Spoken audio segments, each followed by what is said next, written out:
You're listening to the Almost 30 podcast, a lifestyle podcast hosted by Krista Williams and Lindsay Simsick.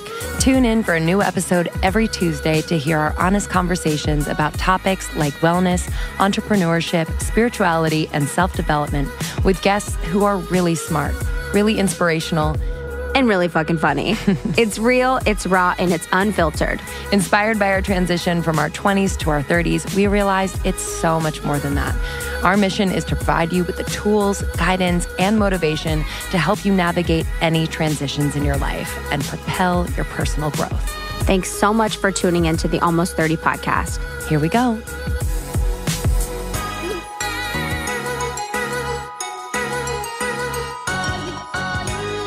Hi, everyone. Good morning, good evening. Good morning, wherever you are. Welcome back to Almost 30 podcast. It has been quite a year together. Wow. I know that you guys, I feel like, have definitely seen Lindsay and I grow. I've changed. You guys have changed me. Mm-hmm. I hope we have changed you in a positive way, and you are now changing and impacting others in a positive way. And it's really inspiring to see all of you just kind of like become yourselves before our eyes. And we're lucky enough to meet you on a regular basis, which I never take lightly. We never take lightly, whether it's on tour, at our events here in LA, or just in passing, honestly. And it really makes us, it reminds us that we're doing this right in the sense that you guys feel comfortable enough to be like, oh my God, hey, like you're our friends. And, you know, we're learning right along with you. And this year has been probably the most transformative year of my life, of our lives. So we're just excited to continue this journey with you. Yeah. We're so grateful. You know, if we don't extend our gratitude enough, we just want to take a second to extend our sincere and heartfelt gratitude for the opportunity to be with you every week. Mm-hmm. You know, to be with you in your ears, in your car, when you're walking, when you're folding laundry. It's a very intimate thing that Lindsay and I get to be people that you listen to and people that you trust. And we don't take it lightly, and we take it very much to heart. So very much appreciate all of the loving words and kindness, and you sharing the episodes with your friends. You guys, writing Lindsay and I, you guys providing us feedback, you guys really helping to grow this into a community that's going to help other women. And thank you to our guests this year. Yep. We've been lucky enough to talk to some of the world's change makers and people who have really stepped outside of social norms and definitely their comfort zones to spread messages that I think are super timely, brave, and for them to make the time and be so present when they sit down with us. You know, it's taught me a lot about like how I interact in everyday situations, sitting down with people and just being as present as possible, because that's where the growth lives, and that's where, compassion lives. Because if I really am present with another person, I do feel like my compassion expand, instead of wishing the time away. So just thank you so much to all of our guests for all of your time and love and sharing episodes and being a part of our events. It's meant so much to us and really helped us to grow. Yeah.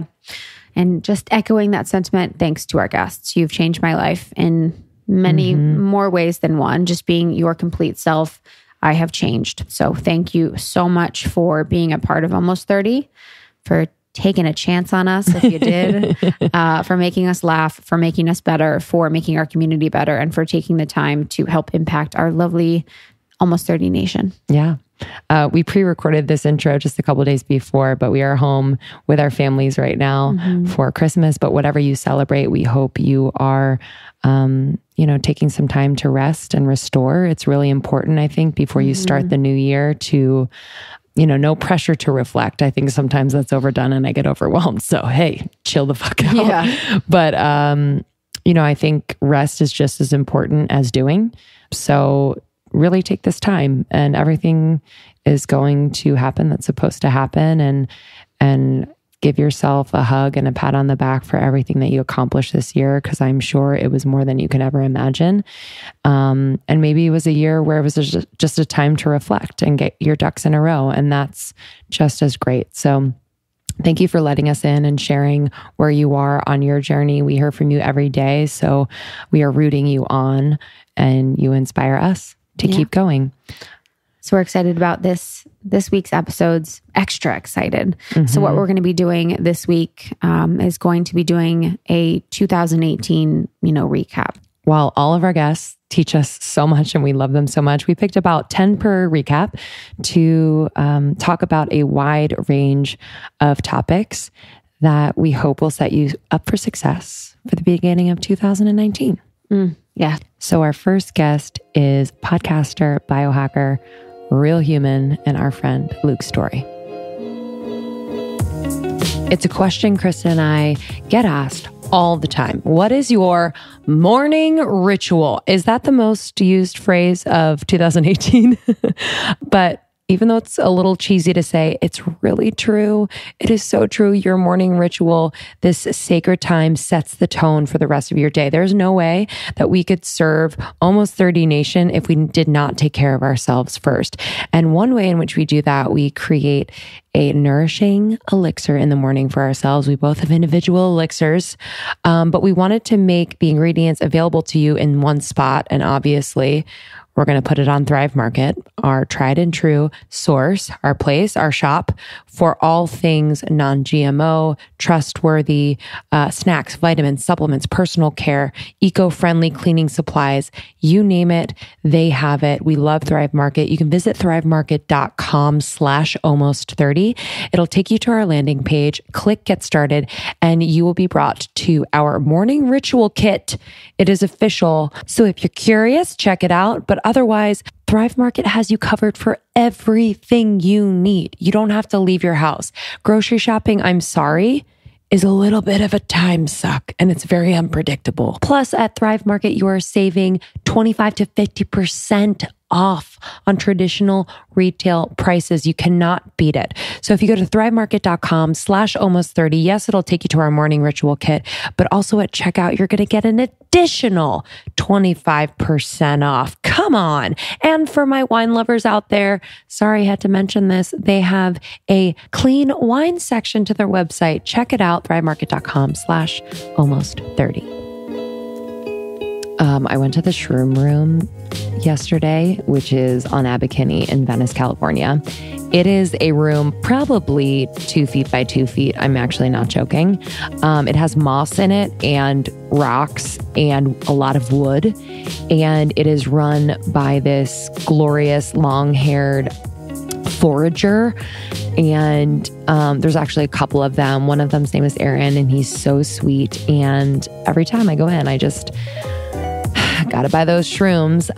These packets of adaptogenic mushrooms are my go-to always. So I have this little ritual. I wake up, I click, click, click, turn on the stove to heat up my water, and I simply mix in what I'm feeling in the morning. And I'm actually staring at it right now because I'm in my kitchen. I know, you guys, studio in my house. A Four Sigmatic adaptogenic coffee mix. It has Tulsi and ashwagandha. Wow, that was good.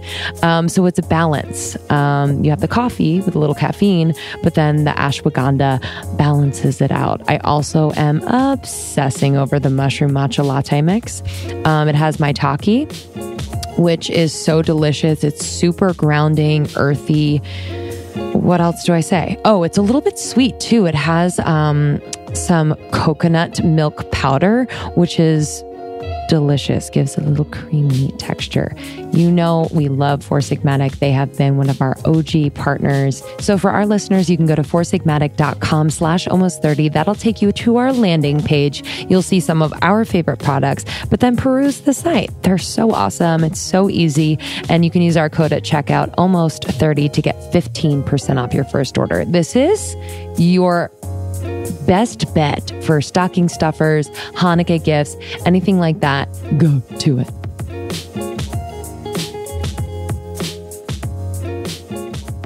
When you had those toxic thoughts, how did you work through those to eliminate those? Like, what would you do? You know, I first started learning about the nature of the mind from a metaphysical point of view from 12-step recovery. And what that is about, really, at the end of the day, it's funny because people outside of that world that don't need to be there or aren't interested or don't understand it, they think it's like a place where people that are alcoholics go or something like that. But it's really about changing your mind so that the way that you perceive reality is not painful. Because when you perceive reality from a warped lens, which becoming a drug addict and alcoholic definitely warps your lens, then life becomes emotionally painful. Your relationships suffer. You become a dysfunctional person, and then you have to medicate. So that was where I first started to look at my thinking and how warped it was and how I always looked at everything from a negative perspective. Like my negativity bias was so hardcore. Any room I walked into, I would just immediately look for what was wrong. That chair sucks. The lighting sucks. That person sucks. I suck. It's like everything was just automatically negative. And so I started to become aware of my tendencies in that way and how I was so perpetually stuck in negativity.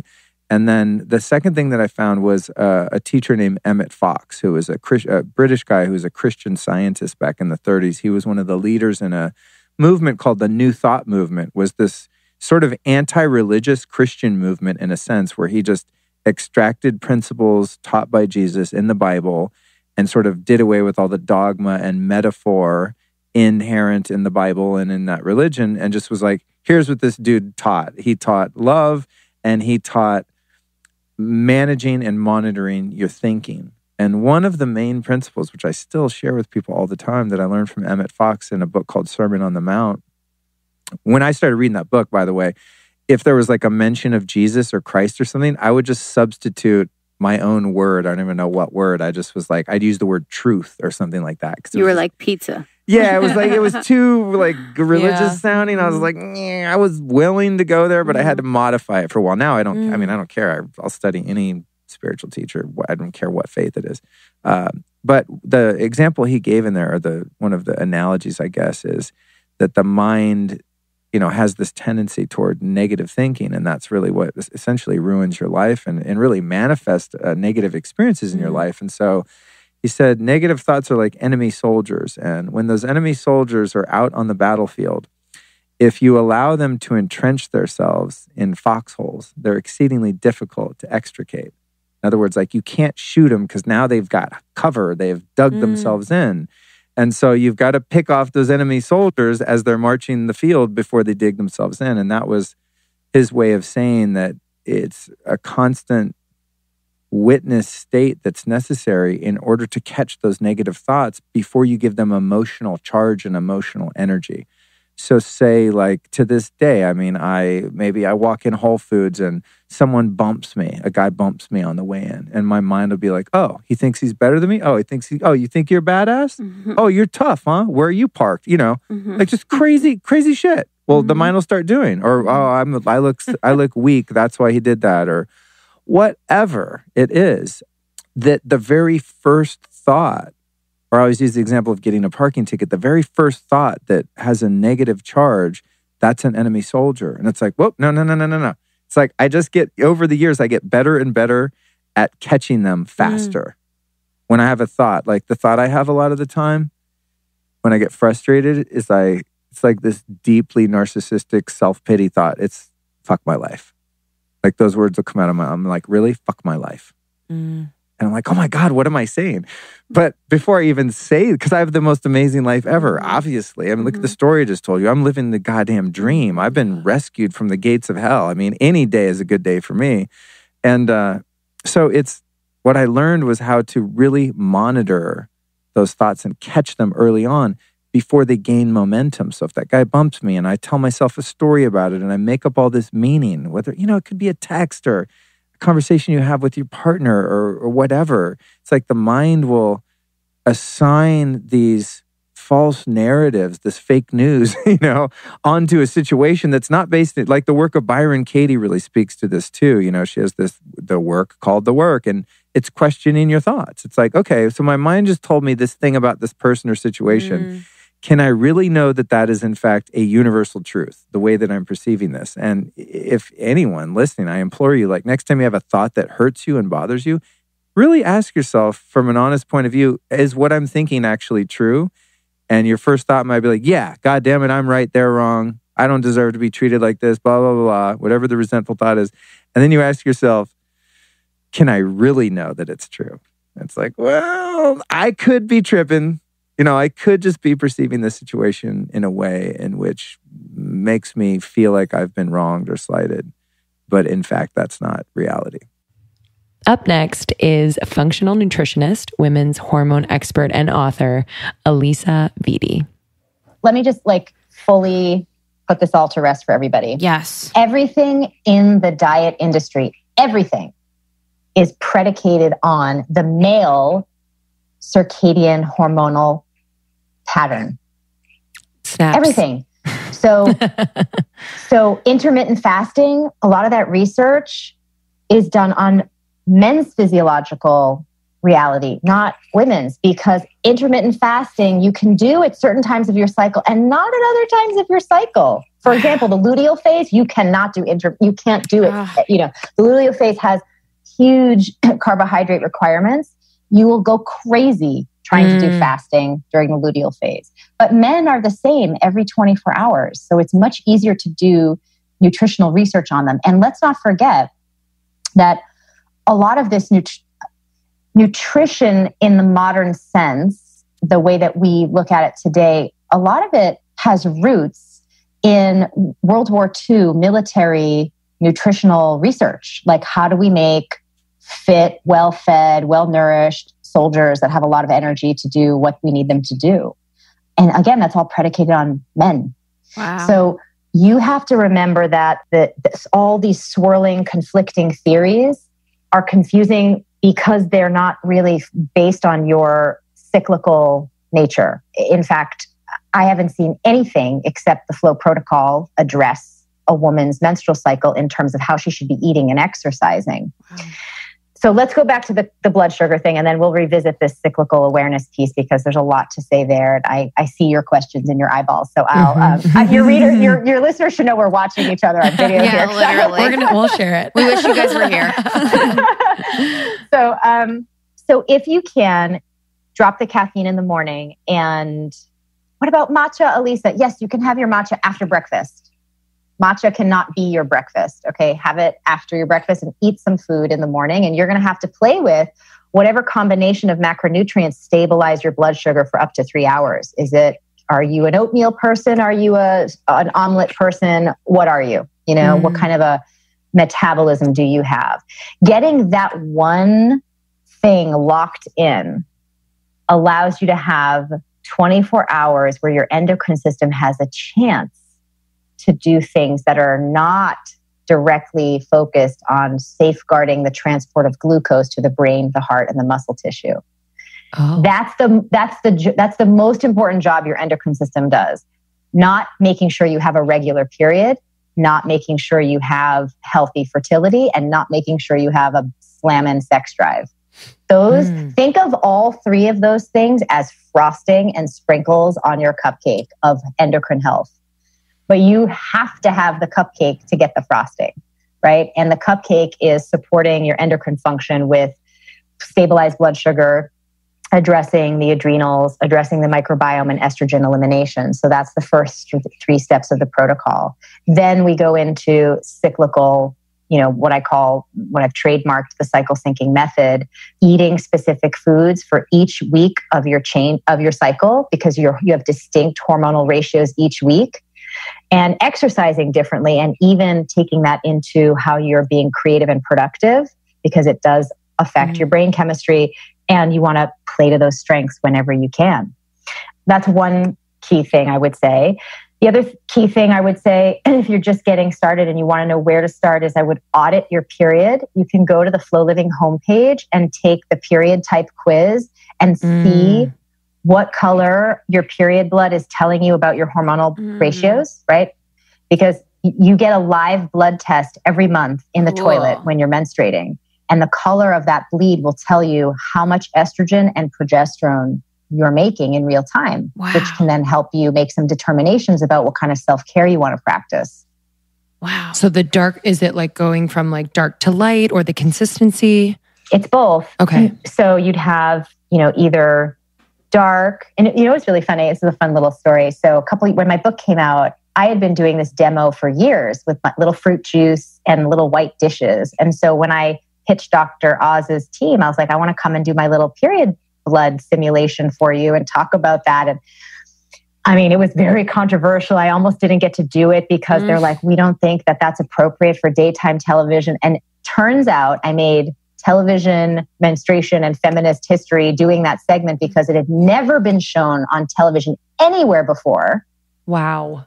So it was just 4 little white dishes. Dr. Oz was totally into it, by the way. He's so cool. He's like, get bigger dishes, get more juice. Like, let's make this easier for people to see. He was great.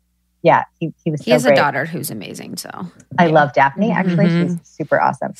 She's our modern day, like, fertility goddess. I mean, I haven't seen a person do pregnancy so well and so frequently.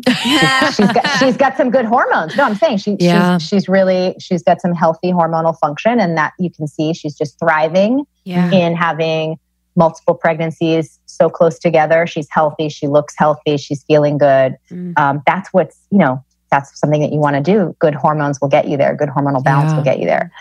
Anyways, so these different colors, there's dark purple, blue, depending, if you have this sort of dark bleed with clots. There's light pink. There's brown, like prune juice. There's fresh red color, like cranberry juice. And then there's like no color, like it's missing, right? So those are the 5 things that can be. That's it. There can only be those 5 combinations. So you need to know which one means what. You have to be tracking. Yeah. You want to have the fresh red cranberry color every month.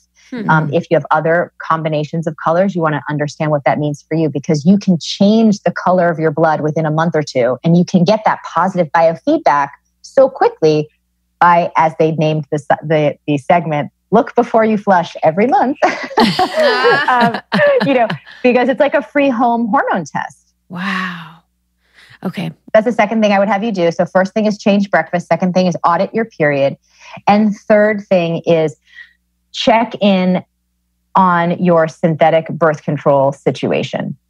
Why are you on it? I was teaching a class last night for a private group in the city. And, a lot of women were like, I'm not using the birth control for preventing pregnancy. I've been put on it. I've been on it for 15, 20 years, whatever they said, because of that's what they were told to do for period problems. If you were put on synthetic birth control for period problems, then I would hugely encourage you to reconsider being on that medication, because it's actively depleting you of key micronutrients that your endocrine system needs to do its job, to balance your hormones. Irony of ironies. Like here you are taking a medication to quote unquote deal with your symptoms, but it's stripping you of the building blocks your body needs to make healthy hormone balance, and puts you in a massive deficit micronutrient wise when you get off. So there's this syndrome that I've been talking about for a while called synthetic birth control syndrome, which happens when you're on the pill and when you come off, and can linger for years. So that's why I created the Balance biohacking supplements, because I just said, okay, what are the key micronutrients that any menstruating woman needs, whether she's on the pill, coming off the pill, or dealing with a period problem? And that's what I wanted to build for women. So now we have that. But that's the third thing, is to really reconsider, and check in about your synthetic birth control exposure, because it's not necessarily something that's doing you properly. Our next guest is helping people cope with grief and loss all over the world. He is an author and world-renowned medium, Tim Braun. What's that like when you look out into an audience, and like, who do you choose to get them in? Do some people have people behind them, or what does that look like? When I do the shows, I have no control who I go to. So when I do the big casino shows, those are like 700 plus people at those shows. And I've already done 5 of those shows at Paula Casino here in California. And when I go out there, I basically just trust spirit, and they guide me to where I need to go. And I'm scared sometimes because I have Are no you? control who's going to come through, what's going to be said. After I do the meditation, I just basically open myself up to spirit. And the reason why I do the opening meditation is really to protect myself and protect the people that I read. So basically, I blanket the audience with pure white light so that no negative energy, no negative forces can come in. It's all pure love. So anybody that's going to come in comes in through the light. And like, just for example, when I did my first Paula show, and that's like, there are people that are just trying to buy tickets at the very end, and they're saying, I'm sorry, you know, we're sold out at 700, we're capped out. And so the whole audience was totally packed. And so I went into the audience and I just basically went all the way into the very, very back. I couldn't even see back there because, you know, the lighting, when you're on the stage, you can't see so much. So I just knew that the 23-year-old, 24-year-old male, Caucasian male that was in spirit was there in the last row, going over 3 seats over. So I says, I'm in the very last row, 3 seats over. I says, I have a Caucasian male. He's 23 years of age. He died of heroin. And so you have to be very specific for spirit because who it's going to go to has to make sense. It has to fit. And the woman raised her hand in the second seat over, not the third seat, but the second seat over. And she says, that's for me. That's my son. Oh. And so found out later he was 23 and he died of a heroin overdose. But you know, when we do work like this, sometimes it's very specific, like last row. Sometimes it's not so specific because I was the third seat over. It was the second seat over, but I couldn't see. I was just going off of what I was being told. Right. Wow. But, you know, whenever I do the work for them, I work for them. I always tell my clients that. I said, you know, all of you might be paying me to do the work, but I don't work for you. I work for spirit. So whatever comes through, and I'm not a filter. I say everything that comes through, whether it's a cuss word or whether it's a good word or whether it's a bad word or whether it's too personal, I say it because they use my vocal box in order to speak. And you know what? When I did that show and that 23-year-old Caucasian male came through and he kept on showing me his abs. And so what I think I did is I think I lifted my shirt up. If I didn't, I pretended like I lifted my shirt up. And you got them abs. So. Yeah, well, I don't know if I did or didn't. I can't remember, but I remember I kept on saying, you know, he keeps on lifting up his shirt and showing off his abs. And then she broke down crying. And she says, you know, in that time, P90X was the big exercise thing. And she goes, he was constantly doing P90X up until he died. Wow. So we got more of the validation. So that was really a nice validation. And I have no idea, you know, even when I do my individual sittings for clients, even for a one-on-one, I have no idea who's going to come through. As I say, it's a crapshoot. You know, you can basically want someone to come through and ask in your mind for someone to come through. Many times that person will come through, but not always. Not always. And what would be the reason that they wouldn't? Sometimes a person will step back to let someone else in. I remember, this is going back about 7 or 8 years ago, I had a woman who came to the office and she really wanted to hear from her father and she wanted to hear from her husband.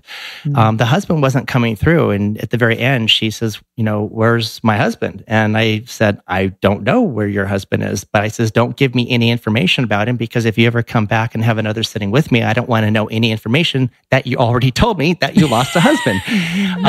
And so in that session, her father kept on coming through and kept on repeating one thing. And this woman was in her looking mid to late 60s. The father in spirit kept on coming through and saying, you know, tell your brother and tell your sister I love them. Tell your brother and tell your sister I love them. And so she looked at me and she goes, well, I have a brother, but I don't have a sister. And I'm like, okay, well, this is what I'm hearing. And so I just kept on saying it. So I said it like 4 or 5 more times. She was getting pissed with me because she just thought I was just like a quack, right? Yeah. And then that's when at the very end, she goes, where's my husband? I'm like, I don't know where your husband is, but your father keeps on saying, give, you know, his love to your brother and sister. So long story short, she called up about 2 weeks later and I actually answered the phone and don't know why, but usually on a Sunday afternoon, I usually let it go to voicemail. she was crying hysterically. And she goes, do you know who I am? And I says, no, I don't. She goes, I had a sitting with you 2 or 3 weeks ago. And I says, I don't remember. And she goes, I'm the one that said from my father, give hellos and love to my brother and sister. And I thought to myself, oh, I remember you now. I remember you. The crazy lady that... You're like, she wants a refund. Yeah, right. Well, I didn't think she wanted a refund. I thought that she was just going to basically just say, you're just so wrong. You're just so off. I'm like, well, check it out. Well, she basically called her brother, as she told me, in New York. And she goes, I called my brother right after the sitting and I told him the crap that you were telling me. And my brother in New York, who's 72 years of age, says, well, it's about time we should tell you. I just got goosebumps. Oh my God. And she said, tell me what? And this is how I knew that she was in her late 60s, because he goes, well, basically back in the 40s, Dad had an affair and we have a half sister. And we just never want to tell you because we just didn't think that you were ever old enough. And then she said, well, I'm 67 fucking years of age. Don't you think I'm old enough now? And that's what she said in her own words. Wow. And so that woman really became a client for life. She referred a lot of people to me, which was nice of her. But, whenever I do my work, I have to trust. And, I am so ethical and so honest for the work that I do. And when she said at the very end, where's my husband? Sure, if I was a shyster, I could say, oh, yeah, there he is. He's giving you a kiss on the cheek. But the thing is that, you know what? If I play that game, it's called karma. And when I pass over, the Spirit's going to say, so you took those people's money and you lied to them. Okay. And I don't want to play that game. You know what? So God giveth, God taketh. And that's for anything. And I always stay humble about everything. We can have ego. That's great. But as long as it's healthy ego. And I always say, God giveth, God taketh. So we always have to stay within our own humbleness as far as whether we're an athlete or an actress or a sportscaster or even a medium. We do our work and we do our work 110% as best we can. There is no difference for me to you two. And what I mean by that is like you do this podcast and you do it with intention and you put your 110% into it. There's no difference between you and me. There's no difference to us than a school teacher who basically gives his or her 110% effort. There's no difference to a mother or a janitor at the high school who gives 110%. You know what? It's our jobs that we're supposed to be doing here on this planet. And it doesn't matter what we do as long as we do it 110% as best as we possibly can. And for that being said, it doesn't matter what you do as long as you do it with intention, integrity, and honesty. And so when I do my work with that, and she was basically saying, where's my husband? I'm like, I don't know. Yeah. But, your father basically keeps on saying this. So long story short, again, just so I know you guys have a lot of questions asked me, she reached out to that half sister and now they're in communication, so that's a nice thing too. Well, I was caught. I was eating some skinny dipped almonds right out of the bag, put them away, and I suppose I scratched my nose, went out on some errands. I had some cacao dust on my nose. Nobody told me, but proudly, I really don't care. Skinny dipped, hands down, my favorite snack.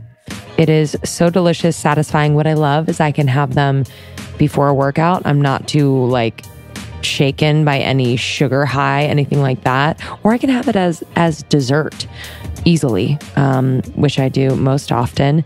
And I'm loving right now the raspberry. So it's dusted with a little raspberry flavor.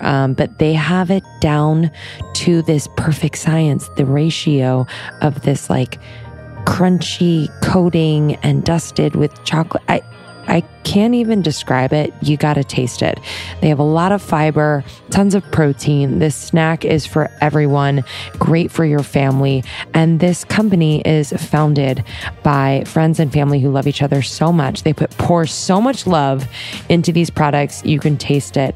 We have an interview with the founders coming out soon, so stay tuned for that. But Skinny Dipped is the shit. SkinnyDipped.com. You can use our code almost30 for 20% off your first order of these delightful almonds. Trust me when I say you're going to stock up in every nook and cranny of your life. So skinnydip.com, almost 30 is the code for 20% off your first order. What's in the box? One of our homies, our fave homies, Natasha, works at FabFitFun, and she loves her fucking job. Yeah, man. How could you not love it? To be able to deliver full size of like amazing products, make women happy quarterly. I'd say so. So if you didn't know, FabFitFun is a seasonal subscription box that delivers full-size fashion, beauty, home, fitness, and wellness products. And they're delivered 4 times a year for only $49.99 a box. I don't know if you understand.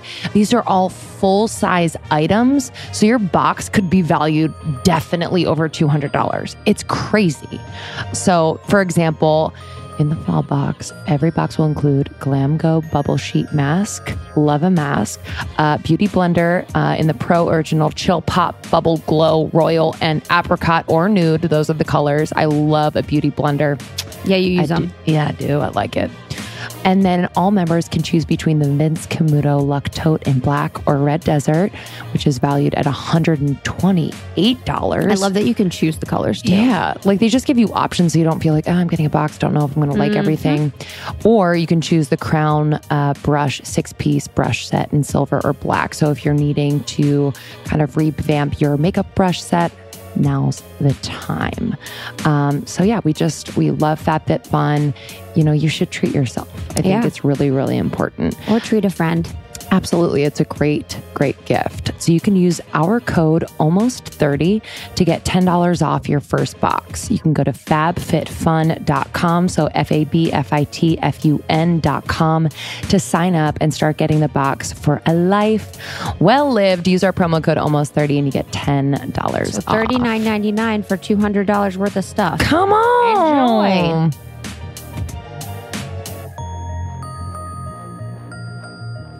Next up is holistic sex and relationship coach and vaginal weightlifter, Kim Anami. To me, I talk about junk food sex and gourmet sex. So junk food sex is just like junk food. You might get a quick hit from it, but it's ultimately going to give you this high and then a drastic plummet. And you might just feel like you need to pass out or you want to forget that you indulged in this thing afterward. Gourmet sex is multi-layered. So you're emotionally open, you're spiritually connected to this person, you sexually abandon yourself, and then you reach these high, powerful states that I talked about earlier, where you actually are the French term la petite mort, the little death and rebirth. That's what I think orgasms ought to be. They're this deep, cleansing, therapeutic, cathartic, rebirthing experience. We can use our orgasms as tools for personal development. Wow. How would you, for listeners who, I mean, I would assume a lot of women have never experienced an orgasm. And so how would you like kind of lead them to that space to start experiencing anything close to like a cervical orgasm? I think that's really challenging. Yeah, what are the types of orgasms too? Well, a basic primer would be most people have heard of clitoral orgasms. And when people refer to orgasms, they're usually, when they just use the word orgasm, they usually mean a clitoral orgasm. So clitoral, G-spot, a squirting ejaculation can hit the ceiling with ejaculate kind of orgasm. Cervical orgasm, you could have an anal orgasm, a nipplegasm, an energy orgasm.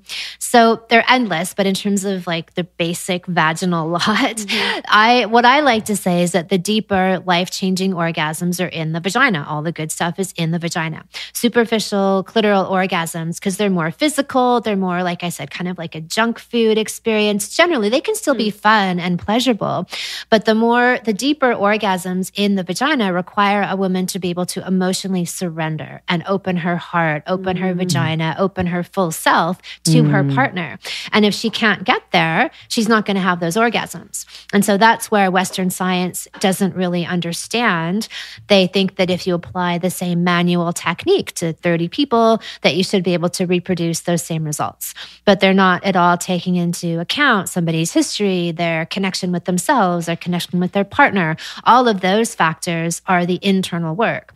So I divide it into 3 layers of surrender or opening. There's how open you are with yourself. Are you comfortable in your own skin? Are you comfortable in your own body that you can open yourself up and you feel confident that you'll be okay?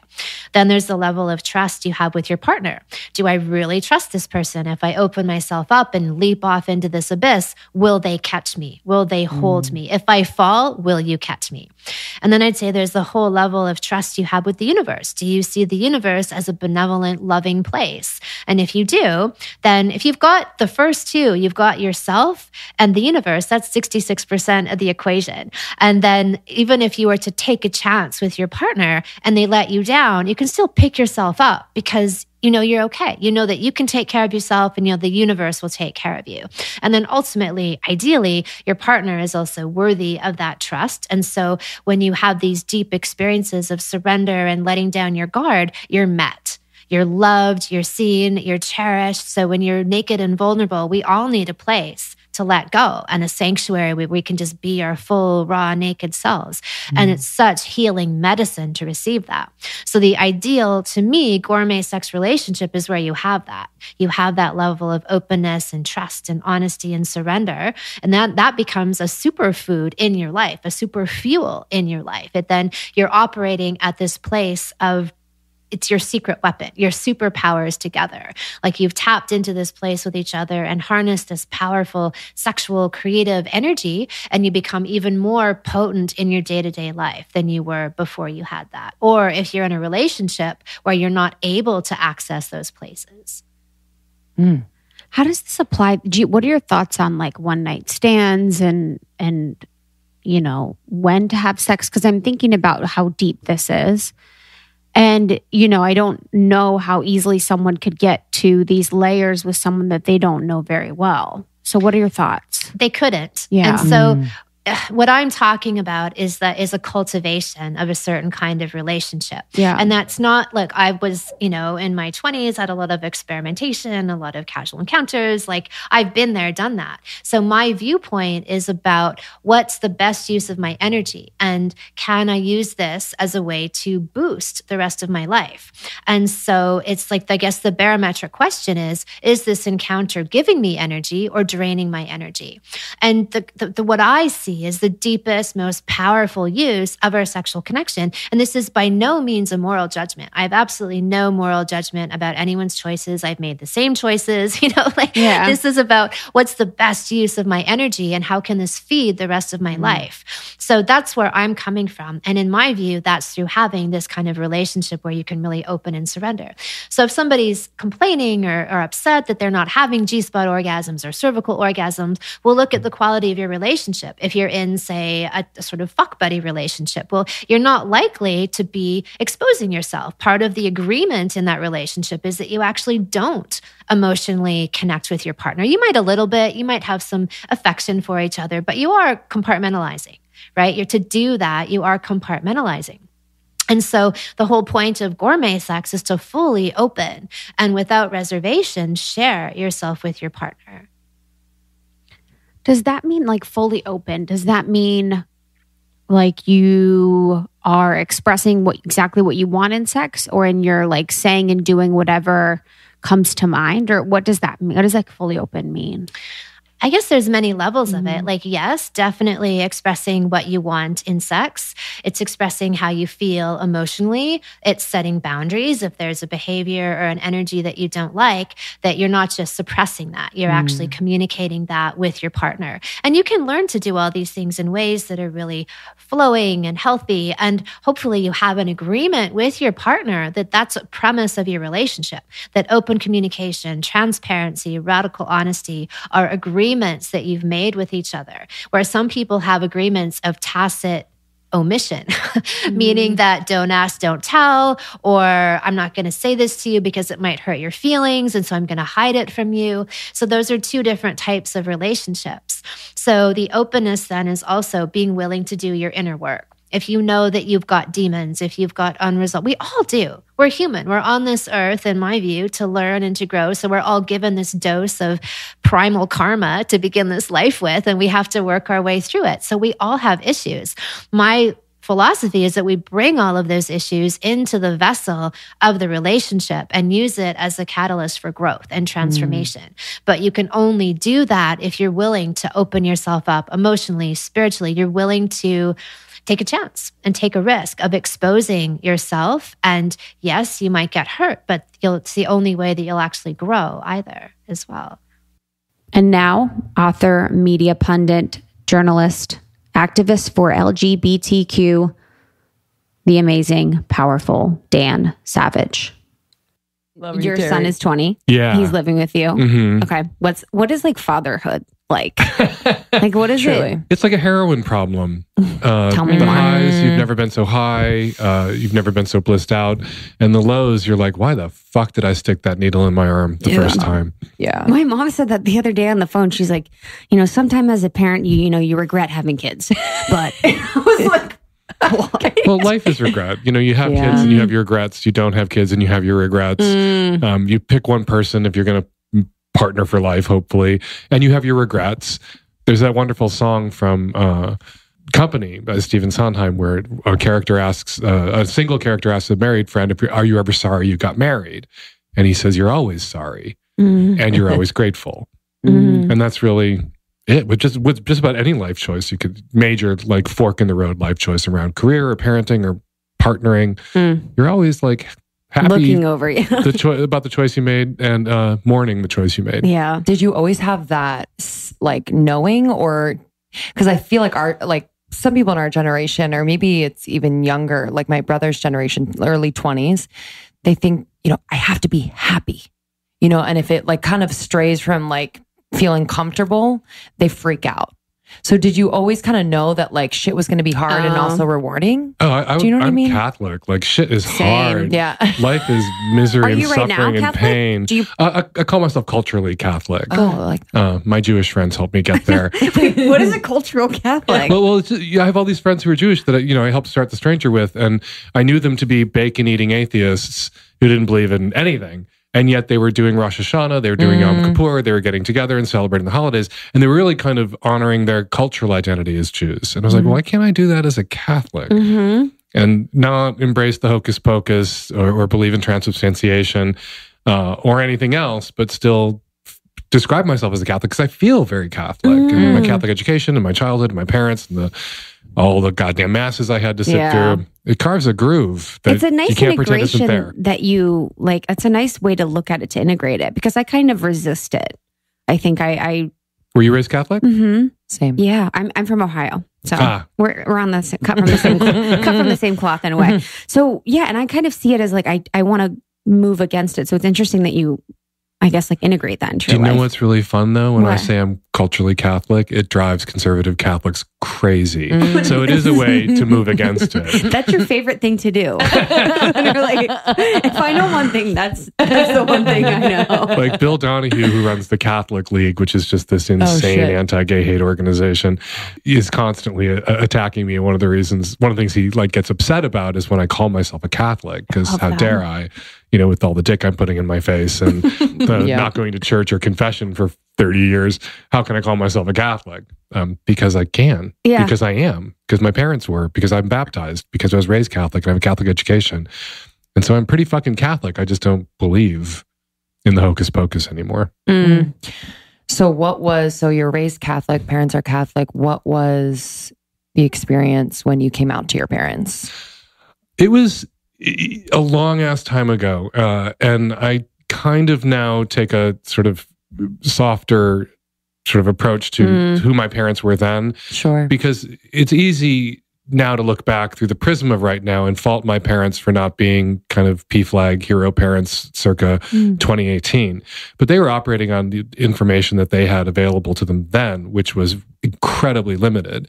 And the idea then was that homosexuality was something that, your kid could drift into. And to keep them from drifting in, you had to nudge them in the other direction. So I got nudged a lot by my parents, and it made it really hard to come out to them.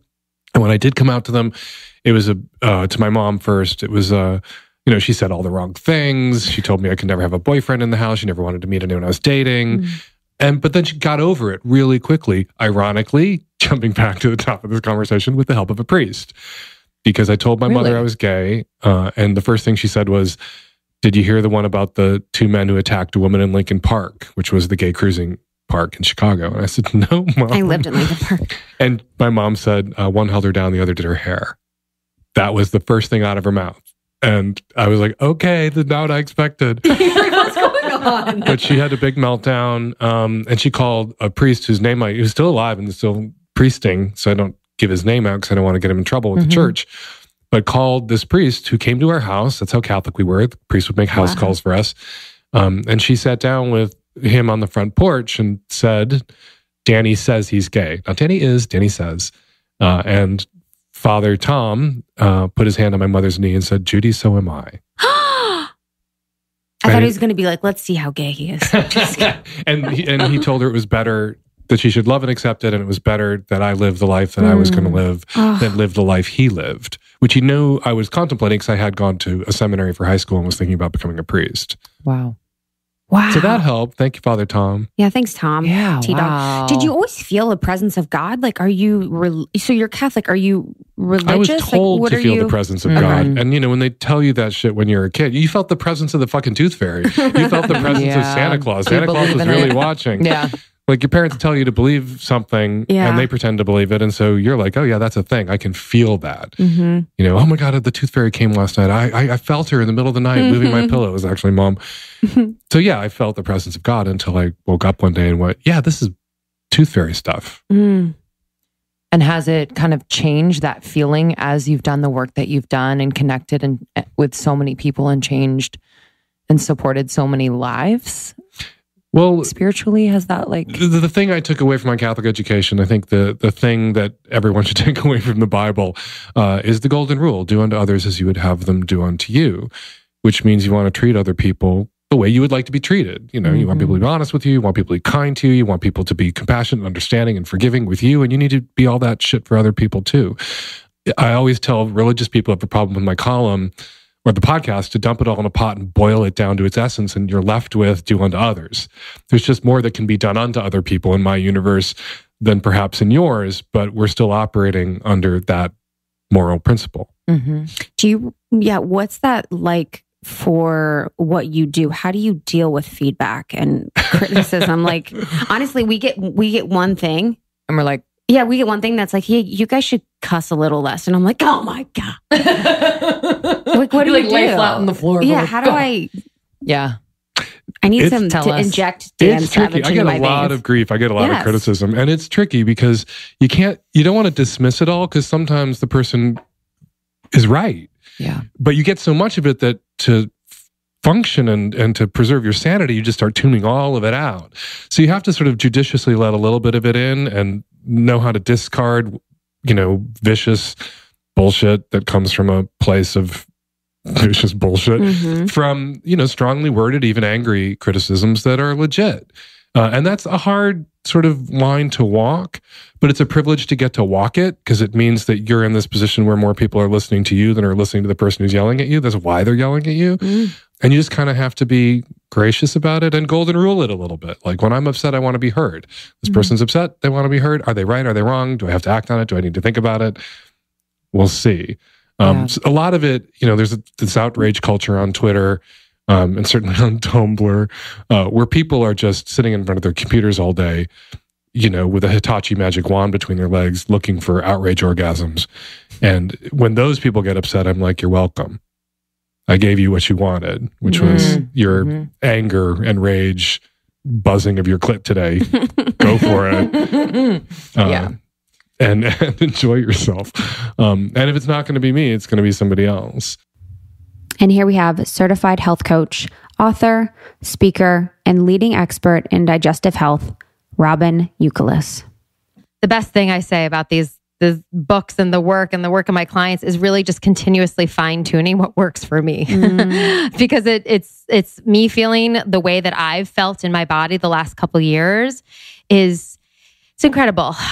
I mostly with the book Thin from Within, where I sort of developed really the names for what I was doing. So I start my day with my huge amount of water and then I do kind of a matcha latte with adaptogens and some fat, and that helps me feel good. And I can just be present with my daughter, not trying to eat breakfast while I'm sort of taking care of her and getting her out the door and everything that needs to happen. And then I get to my office and then I have my power parfait.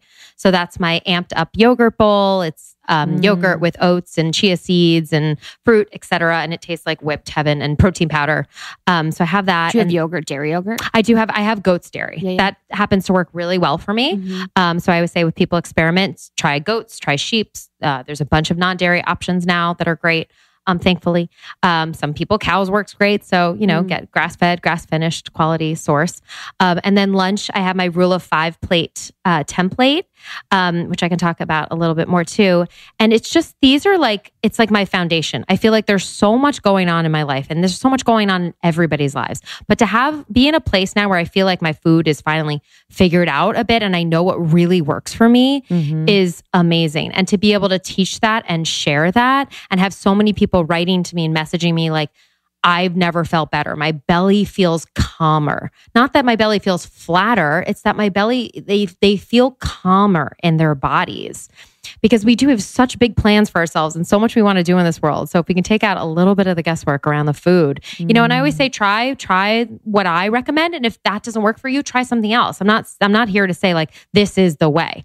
I'm here to say this is what's worked really well for me and so many of my clients and community and readers. What's the rule of 5?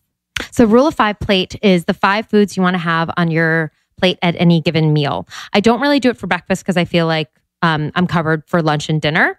And Power Parfait works really well for me. I used to do a rule of 5 plate for breakfast, but when my daughter came, I was like certainly not making eggs and greens in the morning. Like that became hilarious.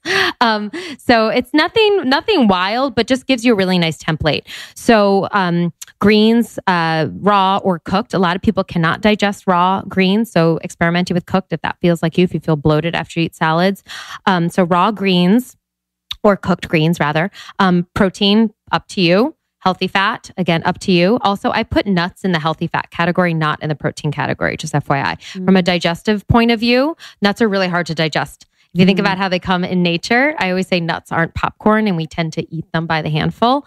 So thinking of them more like an olive oil, like you'd have 2 to 3 tablespoons of olive oil, for example. So kind of thinking about nuts in that category. So I've got greens, protein, healthy fat, and then my couple of wild cards that are more the healthy belly way.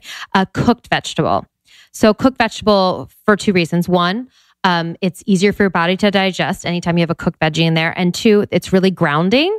And also it's very satisfying to have a cooked vegetable. So if you're someone like me who comes from the diet mentality, we tend to think, oh, I just had a salad for lunch or I'm eating lighter. So I am going to be lighter. And the more that I can give myself more solid grounding, some of those heavier foods like roasted squash, for example, like I feel much more satisfied from my meal. And then the 5th one is going to be a ferment. So the sauerkraut or some of the sauerkraut juice in my dressing. Again, that's not for everybody. If you have SIBO or more serious digestive issues, this may not be for you, or candida. But, if you generally don't suffer from any of those, give it a try. And then those are my 5. And then I kind of have that as like a bowl for lunch. And then for dinner, I have different elements in different ways. So I might have a bean pasta with kale and tomato sauce and some roasted carrots mixed together. And then I'll have like my fermented vegetables on the side. So I sort of like mix it up a little bit more for dinner. That makes sense. Sounds delicious. I know. That sounds great. I have some of my snacks, Any thoughts on, and not to like bring up another, the plant paradox, I think has freaked a lot of people out. So when you said like, tomato sauce or, eggplant or whatever they're talking about, legumes. I honestly haven't read it. I've just like heard the like hysteria after people read it. So do you have any thoughts on that? It's so funny because I went to this conference and I don't always share a lot from conferences. Like people are like, I'm not a blogger at heart. I'm not like I'm more like a coach, like that's speaker and a coach. And so at this conference, I was like, I'm going to be a blogger. I'm going to share a lot more from this and give a lot more downloads. And I shared a ton from his speech. Never have I gotten so many messages from people being like, this guy's a total quack. This was studies in mice and not in, and I was like, whoa, I thought his stuff sounded real legit. So I did some research on my own. There's some information backing it there. There's some information that's against it there. So this is something where I say, depends how you feel. I come from a place of digestive health and intuitive eating. If you're a woman that's been on a diet forever, thinking something's going to fix you, or if you've lost weight in the past and you're like, I never felt like I was there, and I feel a little bloated. Maybe I'm not pooping as much, or I'm feeling just not great in my belly. That's my world. If you're suffering from something else, experiment with something else. So for his diet, anti-inflammatory, heart health, if those you're reading through his work and seeing like, oh, that sounds like me. Oh, that sounds like me. Experiment with it. Right. What exactly is it? It's basically like no foods, Nightshades? no nightshades, but no foods with leptins. So leptins are essentially there to preserve the future of the plant. Yeah. So there are these nutrients that essentially our bodies cannot break down to keep the plant going. So it keeps animals away, for example. So why would we eat those things? But I don't know. There's research that says, brown rice is the most amazing thing ever. And other research that says brown rice is going to be the worst thing for you. So this is when we all have to take a moment, not just buy into the latest trends and be like, what do I need? Okay. What do I need? And that's where the intuitive piece, and I say to everybody, and why I will always speak and teach about intuition, is because that's it for everything. What is your gut telling you? Yeah. Not your brain running away from you. Have, the visions too. Yeah. I love visions. Okay. I want to pull some questions from our group, from our sweet angels. Hi, angels. Hi, angels of the Secret Almost 30 podcast Facebook group. Thanks for participating. Okay, let's see. Before you get into that, can I just say how much I love the name of this podcast? I know a lot of people say it because it speaks to my inner raver child. Oh my God. Because, as I'm in the late 30s here and I'm like, you look like you're fucking 20. I know. My husband said to me, he goes, are you aging backwards? I was like, yes. What a peanut head. I was like, yes, I am. I'm just going to own that. And I've come a long way with that, right? We always say, no, not true. But I'm like, when someone gives you a compliment, you're like, thank you. I love that. Thank you. Connection love it. between gut and skin health from Katie Ross. It's all from the gut. So So if following a protocol like mine and Thin from Within or Go With Your Gut, you are going to see your skin clear up. What is the connection, I guess? So it's all hormones, essentially. Oh. So How are hormones connected to your gut? So it's essentially your bacteria in your system rules and works with your hormonal system. So they're essentially one and the same. So many of the protocols that I teach around gut health are very, very similar for hormone health and balancing. They have a different theory and philosophy, a little bit more around dairy and animal products than I do, but typically it's very, very similar. Away. Lindsay and I have been away on tour, and we roll around with our away luggage, baby. It's hilarious. We're like a little pod of away fans. Yeah, we just roll around with our aways. But it's so nice because a lot of times when we travel, I will lose charge for either my phone or whatever. And it is major that Away has the portable charger just in the suitcase. Yeah, Away was inspired by true travel stories, which is nice. So they asked thousands of people, what ticks you off about travel? What do you never prepare for? Just all of the questions that are important, how they pack, why they travel. So they've created this perfect luggage that is designed to be resilient, resourceful, and essential to the way that you travel today. And it's really made our life so much easier. So much easier. So much easier. You can sit on it. Yeah, we sit on it. It's just stylish, functional, easy. Mm-hmm. And it's just, I feel more adult with a clean, nice luggage. Yeah, such a good point. Such a good point. They're made with, if you care, I care actually, I'm geeky about this stuff, but premium German polycarbonate, which is unrivaled in strength. So, when they're knocking around these luggage pieces back behind the curtains, your stuff is going to be protected. Just so you know. So for our listeners, for $20 off a suitcase, you can visit awaytravel.com/almost30 and use our code almost30 during checkout. So that's $20 off a suitcase, awaytravel.com/almost30 and use the code almost30.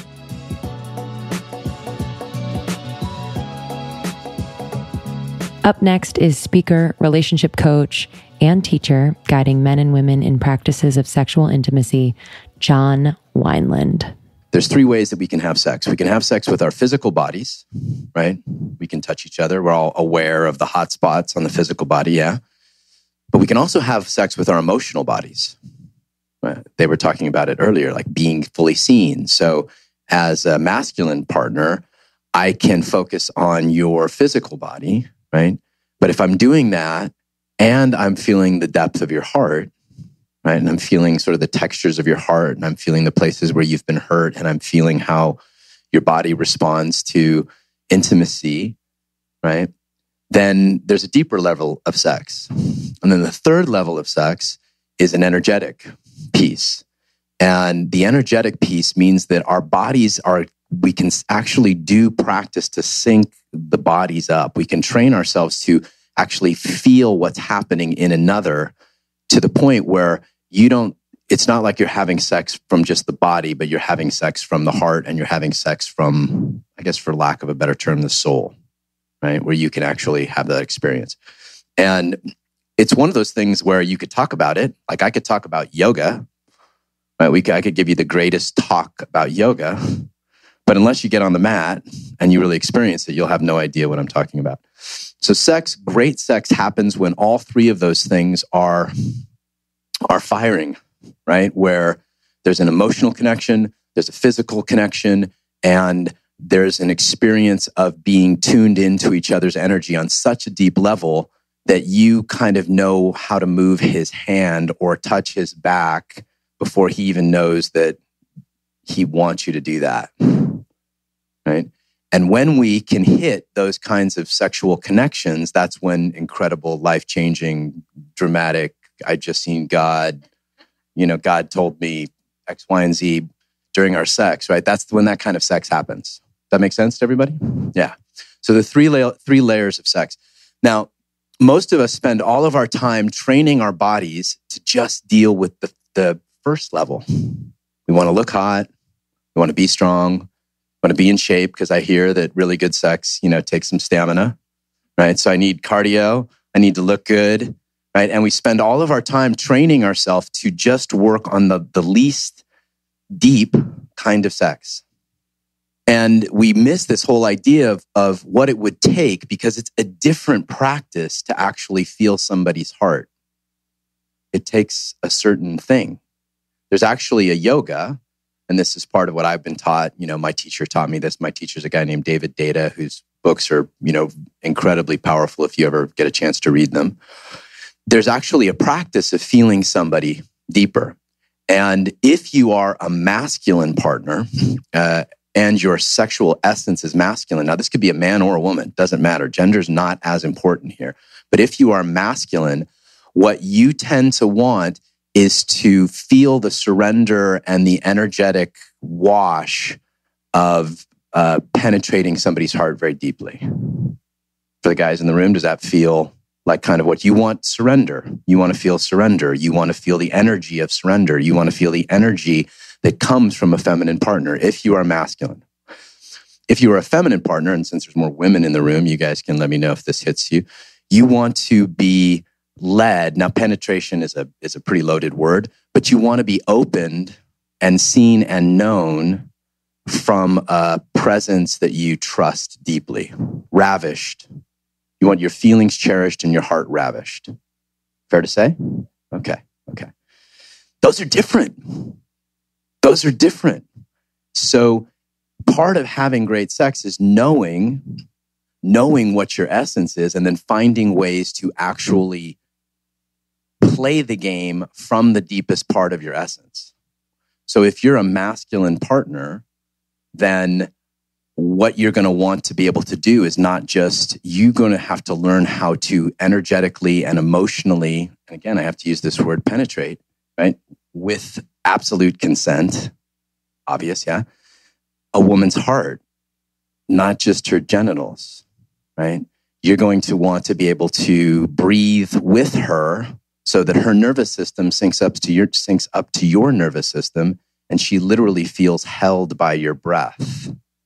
You're going to want to be able to gaze into her eyes and see deeper than the surface of her body, so you can actually experience feeling her radiance, right? That's a deeper sex, yeah? Yeah. Everybody with me so far? I'm in the right room? Okay. Okay. All right. Now, there's a yoga and there's a practice for strengthening our capacity to do that. If you're a feminine partner and you want to be seen and known and ravished, then the yoga that you're going to have to do is to allow your heart and body to be ravished. So if you are coming in hot, as they say, and you're leading the charge, chances are, if you're with a masculine partner, he won't have a space to actually feel inside of you, to feel your heart, right? And so the yoga, if you are a sexual partner in a feminine sexual partner in a moment, the yoga is how to open, how to soften, how to become what my teacher said, that which must be touched, right? And there's an actual practice to do that. So there's a practice to strengthen your conscious and your capacity to feel into somebody. That is a masculine yoga. There's a practice to actually relaxing your heart open and allowing your body to soften so that your whole body's an invitation from love. There's actually a yoga to that, right? And those kinds of things are the things that we rarely spend time practicing. We just think, hey, if we have a lot of sex, we'll get good at it, right? Or if I find the right person, if I'm with the right man or if I'm with the right woman, then I'll get good at it, or I'll have the kind of sex that I've always dreamt was possible. So here's the playing field. We're at a place in history where we don't need each other anymore. We don't, right? Women don't need us to have babies, to make money, to keep them. I mean, maybe to keep them safe in some parts of the world, in some places, yeah. Certainly not in where we are walking out on Sunset, I think. And so the value that a masculine partner brings to a feminine partner is the value to take her someplace in her heart and body that she can't take herself. Does this feel true to you, ladies? Yeah. Because men don't know this. They don't know this. They still think like, if I provide and I'm a pretty cool dude and I'm a good dad and I support her career, good to go. That's all I need to do. No, games change, guys. If you want to be extraordinary in the game of love, in the art of love, then the practice is to take her someplace she can't take herself. Now, if you're a masculine partner, or if you want a masculine partner, and it can switch, right? We're not all one or all the other, but we tend to have an essence. And in more and more in relationship now, there's a fluidity going back and forth, right? There's more men that have a stronger feminine than 40 years ago. There's more women that have a stronger masculine. And we can certainly go back and forth. But at the core, most of us have one or the other. Some are fluid. Some are like right in the center. Does this feel true? Anybody feel like, I don't know if I have a masculine or a feminine essence? I'm unclear. Okay, good. We'll talk about that. We'll bring that as a question. But because you can cultivate all of them, and then in a great sexual moment, relax a masculine and animate a feminine, right? Or relax a feminine and animate a masculine. And then you have the energetic pole of a masculine and a feminine energy. I mean, this is no different than Shiva or Shakti, yin and yang. I mean, these are old terms. We're just using, they're kind of gender-loaded terms still, but they're the best we've got. And what we want to do in a beautiful sexual moment is to get to that place where we have the spark of sexual energy. And that requires one of us has got to relax the masculine and animate the feminine. One of us has to do the opposite. Up next, we have author, teacher, thought pioneer, founder of Earthis Co., and human as fuck, Peta Kelly. The first thing is to just get really honest. When I do events, I talk about kink in the hose. So I talk about, our alignment. When we're in alignment, we are like accessing our full life force, which is just a tap, a waterfall. We have energy, we have ideas, we have inspiration, we have downloads, we have abundance, we have joy. Everything is that we can literally stand in the waterfall or we can't. And we have this hose I talk about. And everything in our life that is misalignment, it's just misaligned. It's like kinking our life force. So we have these little kinks. It could be a relationship. It could be where we live. It could be our job. And they're just kinking our life force, and as we go through life, we gain these kinks. And love that. So when people come up to events, they're like, fuck, Peta, my job is a kink. Like, I know I would have more energy and more life force and more creativity if I could just not do this stupid job.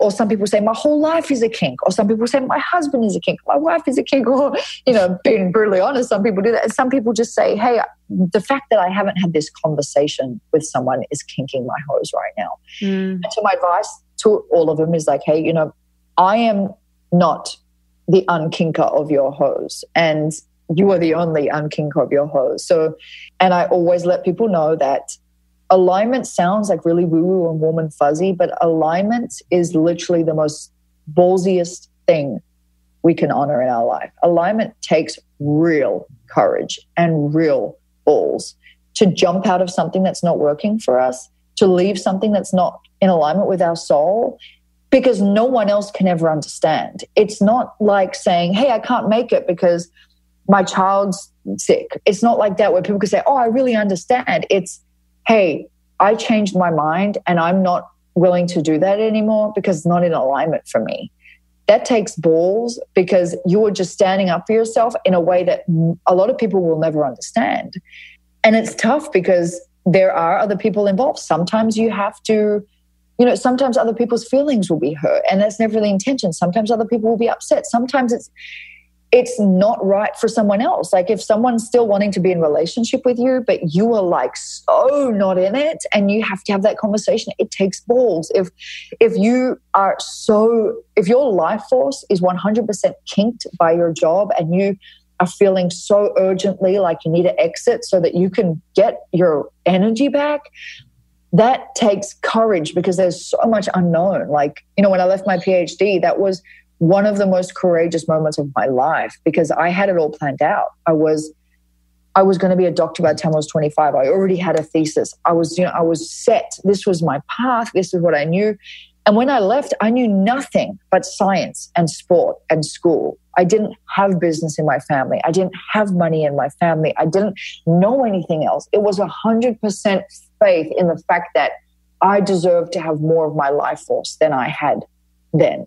And so I remember the day I walked into my supervisor's office and I was bawling my eyes out, because I was like, I could be completely fucking up my life right now.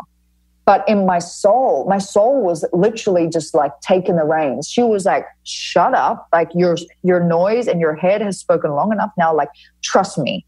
So I walked in there a blubbering mess, and I sat down in her office and I said, I need to leave. And she was like, what? Like, you're just about to propose your PhD. Like, we've worked so hard on this. And I was like, I didn't even have the words to tell her life force alignment. I didn't know it was that back then, but I just said to her, I'm so anxious. Like, it's not right for me right now. Like, I just feel so overwhelmed, and I was crying. And that was the only way I could explain it to her. And she was so beautiful. She was like, whatever you want, like whatever you need, like, I trust you, and you've always been so committed. So I know you're not just making this choice like willy-nilly. And I walked out of there and I felt so relieved. And I had no idea what I was going to do. I had no idea. I was 22, no idea. But that relief and that energy and that life force gave me access to the next step. And so it took courage and faith and trust. And I think I had to move back into my mom's at that point, but that didn't matter because I had my life force. I had my energy back. I was able to access creativity and ideas and what was next. And some people might have said that was so irresponsible, but you know what? Like, fuck that sometimes, because sometimes responsibility and this feeling of I have to be over responsible is the exact thing that's keeping our hose kinked. And to me, there's no greater honoring of our responsibility than to be in our life force. And that is the most responsible thing we can do, because then we are on the same page as source and we're on the same page as our soul. And there's no better place for us to be than there, So my advice would be breathe, know that it takes courage, know that you are so understood by so many people who've had to make these leaps. Do it at a pace that feels right for you, but listen to your soul and understand that it might take a couple of weeks, a few months, like genuinely honor your life and the pace at which you're being asked to move.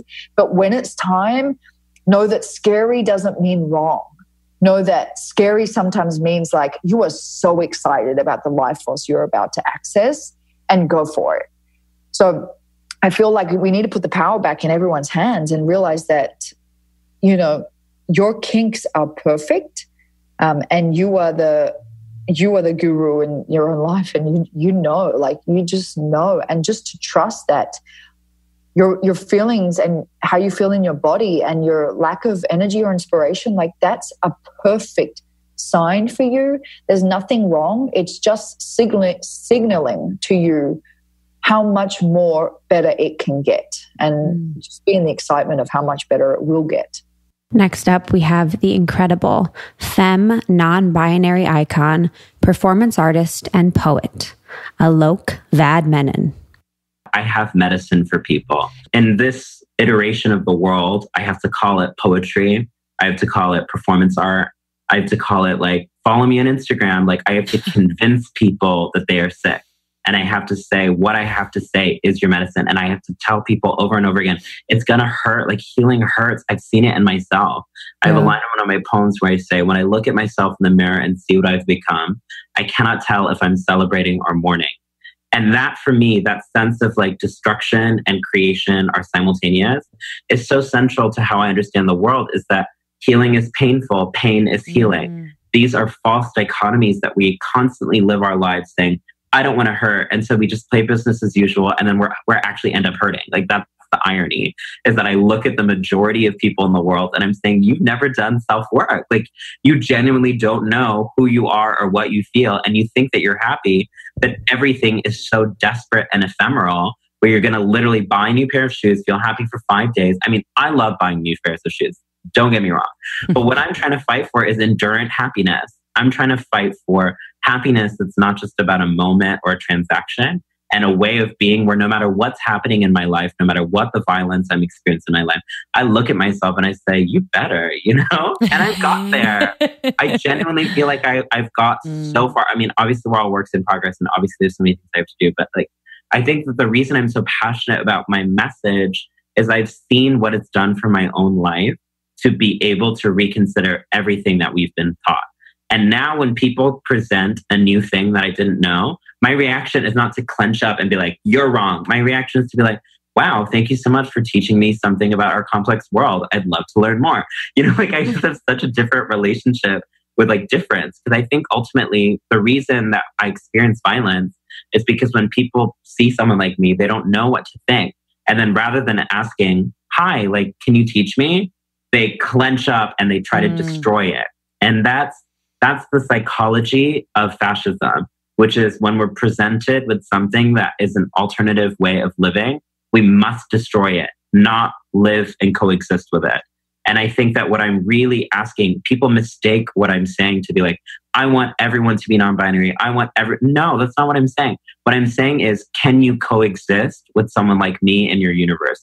I don't think so. The current universe means that in order for people to say I'm a man or woman, they have to mean I'm a man means I'm not a woman, and I'm a woman means I'm not a man.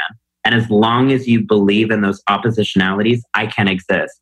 Because in my body and in my heart, man and woman are synonymous. And in my body and in my heart, masculinity and femininity are hanging out together. And so in order for you to have that paradigm, I can't be here. So we talk about self-discovery and sort of what you've done to learn more about yourself and to really accept who you are. What has that journey looked like, and what books, resources, people, what have you leveraged to really do that? Sure thing. So I really believe that self-actualization has to happen with other people. I think that like what frustrates me about the conversation about self-care is that it feels like really like individualistic. Like if you just take the best Instagram selfie, you're going to love yourself 30 times harder. Or if you have the right face mask, you're going to have 10 times less self-hatred. Like, I think that actually for me, wellness comes from having other people bear witness to your pain and giving you permission to heal. That's how I got better. After I graduated from college, I knew that I had missing in my life other trans people, and especially other trans and gender non-conforming people of color. And I knew that if I moved back to Texas, I wouldn't find them. So I said, I'm going to move to New York. And I was very clear, I'm going to move to New York to meet people like me. And I spent my first years in New York meeting those people. And through them, I found myself. Like, we need to find our own people to be able to find ourselves. I really believe in that. Mm-hmm. And I think that's a story as old as queer people, is that our families kind of weren't the best for us. And so we had to build our own families. And the types of friendships and love that we build with the people that we choose as our families are unparalleled. Like, I often joke, I have access to what all the straight cis people want when they want marriage. They want security, they want intimacy, they want trust, they want romance. I have all of that in my friendships. And that fundamentally destabilizes everything, because straight cis people are taught you have to wait to get that when you find the one. What if you could have 10 ones? And what if those people are actually in your life right now? You're just literally saying this kind of love is not as real as this aspiration. But I think that's another exercise that I've learned in my life, which is when you begin to do self-work, you begin to recognize that the things that society dismisses as illegitimate or not real are perhaps the most real things. And I think for me, my healing came from my friendships, because I actually developed friendships with people who cared about me, not my ability to inspire or my ability to be used. And when they cared about me, it meant that they were there for me when I was sick. They were there for me when I was traumatized. And they were there for me when I was celebratory. They were there for me when I was successful. And I think that we were teaching each other how to love because our parents didn't do that. We were teaching each other how to trust because our schools didn't do that. And I think through having close friendships with other trans people, I really began to realize, like, oh, wait, like, I'm cool, like, I'm good. And I really feel like we talk a lot about hurt people, hurting people, but we don't talk about healed people, healing people. And I met people in my life who had done self-work and who saw me and were like, you have a lot of stuff to do, and really took me under their wing and mentored me. And that's something that was so beautiful. And what I really try to do in my own art practice now is one of my favorite things about being a touring artist is all across the world, I get to collaborate with other trans artists. And I'm very intentional about this, where I try to make sure every single show that I have, I try to curate another trans person to work with me. And I don't just work with them on the stage. We get coffee together. We're hanging out. We're talking about our art practices.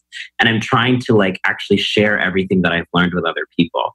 That's central to why I'm an artist, is I feel like I've learned all these things from whatever reasons, school, books, friends, whatever. And I don't want to be the only one knowing them. Like, I want everyone to know everything that I know. When I encounter a new idea, I run and I tell everyone. I remember when I was younger in Texas, knowledge was a way of having mobility when I couldn't have physical mobility. I was trapped in a small town where no one looked like me. And so my head had to become the space that I went to travel galaxies. And I remember I would just in the middle of the night watch like Nova documentaries online about like the universe or like black holes. And I remember just being like, whoa, like that's always been part of my creative practice, is like I have so many questions and I run to them rather than running away from them. And that's where I think healing comes from, is ask yourself, what are the questions that you are really seeking answers for? And then become comfortable that the answers might be other questions. And that's what healing is. When you're comfortable that the life's most existential questions will just be answered with another series of questions. And you can smile at all those questions and be like, I don't know who I am. And that's the joyous thing. It's kind of overwhelming. All the power. Overwhelming. What a year. What a freaking year. I always like to do these because truly, sometimes I forget how many incredible conversations we've had. Because we're so heads down in the work to look at that list and to think back on each one of them, everything that I learned and how I felt leaving each of those conversations. And I also think about, the feedback that like what all of you have said, you know, throughout the year about those specific episodes, whether you're tagging us on Instagram or sending us private messages. We know that it's made an impact on you, and we can't thank you enough for letting us know and continuing to listen and inspire us and sending us suggestions for guests and topics. So, oh, honey. Yeah. You guys are a lot of the guiding force for having amazing guests on like this and talking about things like, you know, hormone balancing, or talking about, and the conversation surrounding gender non-binary, and everything that affects that community, which is our community as well. John Wineland talking about relationship. I mean, hot fire flames. Hot. And Kim Anami. I mean, had to put her in there too. Yes. Love a good sex combo. All right. So stay tuned for part 2 of our best of the year. We can't wait to share it with you. We hope you're having a wonderful holiday if that's when you're listening to this. Otherwise, we'll catch you in 2019. We love you so much. Bye.